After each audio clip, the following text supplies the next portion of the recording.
नमस्ते मैत्रिणींनो, आपण आज होळी स्पेशल थंडाई मसाला बघणार आहोत। पॅन ठेवलेला आहे गॅसवर। एक एक जिन्नस आपण यामध्ये भाजून घेऊया। बदाम आहे, काजू,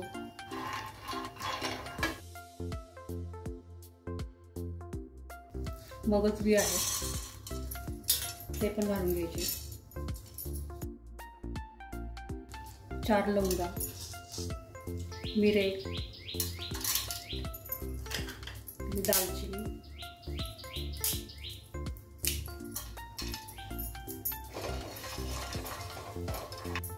बडीशेप 1 चमचा, खसखस 1 मोठा चमचा,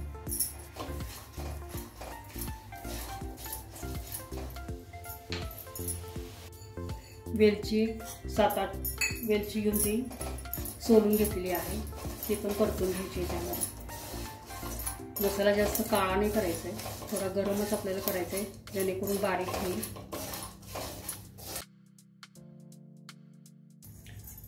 गावठी गुलाबाच्या पाकळ्या आहेत, त्या पण घालून घ्यायच्या, त्याने एक फ्लेवर छान येतो।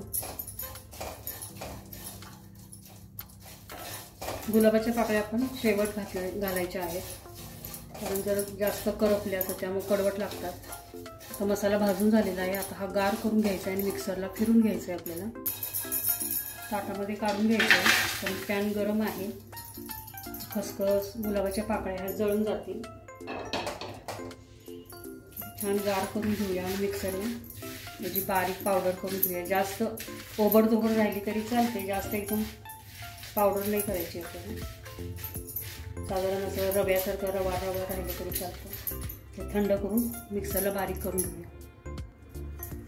पिस्ता यामध्ये गरम करून घ्यायचं आहे। पिस्त्याचे तुकडे आहेत, जर आपण त्या मसाल्यामध्ये घातले असते तर जळून गेले असते। एकदम पातळ पातळ काप आहेत। तर पॅन गरम आहे, त्यातच गरम करून घ्यायचं आहे आणि त्या मसाल्यासोबत सगळ्या याच्याबरोबर बारीक करून घ्यायचं आहे आपल्याला। पिस्त्याचे कापून यामध्ये घालून घेऊया।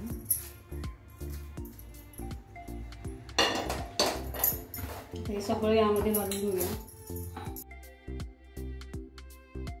यामध्येच आपल्याला जायफळ पावडर आहे, ती मी किसणीवर किसून घेतलेली आहे, तर ती घालून घ्यायची।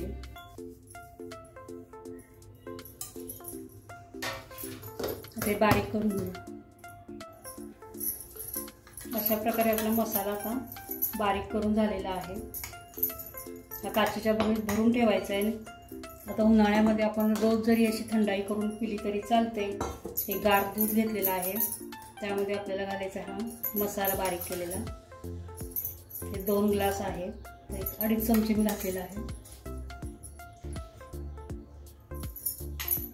यामध्ये घालायची साखर, ही 3-3.5 चमचे साखर आहे। जेवढं आपण गोड पित असाल तेवढं घालायचं आहे। ते मिक्स करून घेऊया। याच्यात थोडेसे पिस्त्याचे काप घालायचे आहे।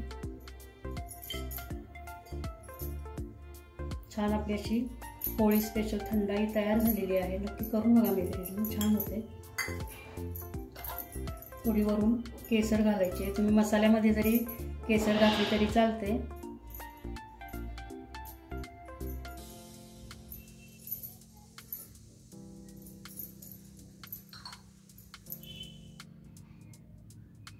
अशा प्रकारे आपली होळी स्पेशल थंडाई तयार झालेली आहे। नक्की करून बघा। रेसिपी आवडली तर लाईक करा, शेअर करा, कमेंट करा। मला नवीन असाल चॅनलला सबस्क्राईब करा। शेजारी बेल येते ती ऑल बटन प्रेस करायला विसरू नका। रेसिपी बघितल्याबद्दल धन्यवाद।